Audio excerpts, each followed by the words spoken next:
প্রিয় শিক্ষার্থীরা, আসসালামু আলাইকুম। আজকে আমি দেখাবো আপনার কম্পিউটার কি ধীরগতি হয়ে গেছে। চিন্তা নেই, আজকে এই ভিডিওতে আমি দেখাবো কিভাবে খুব সহজে আপনার কম্পিউটারের স্পিড বাড়ানো যায়। চলুন শুরু করি। প্রথমে আমরা সার্চ বারে চলে যাব। নিচেই দেখেন একটা সার্চ বার আছে, দেখা যায়। এই সার্চ বারে যেয়ে আমরা পার্সেন্টেজ লিখবো, শিফট চাপ দিয়ে 5-এর উপর পার্সেন্টেজ লিখবো, টেম্পোরারি TEMP, আবার পার্সেন্টেজ দিয়ে দিব। আমরা জাস্ট কিছু করবো না, শুধু ইন্টারটা একবার চাপ দিব। চাপ দিলে দেখেন কতগুলো ভাইরাস এখানে শো করছে। কতগুলো না, অনেক, অসংখ্য। এই ভাইরাসগুলো যদি আমি রিমুভ করতে পারি তাহলে আমার কম্পিউটার আগের তুলনায় প্রায় দ্বিগুণ গতিতে কাজ করবে।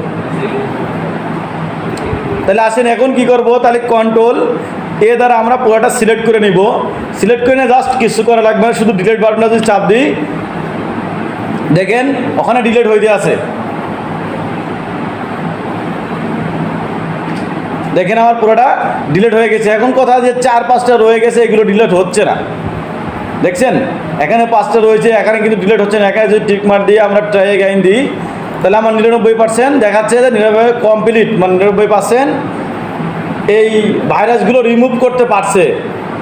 এই যে আমার যে বিভিন্ন সময় কাজ করি, যে বিভিন্ন টেম্পোরারি ফাইল থাকে, এই ফাইলগুলো কম্পিউটারকে ধীরগতি করে ফেলে।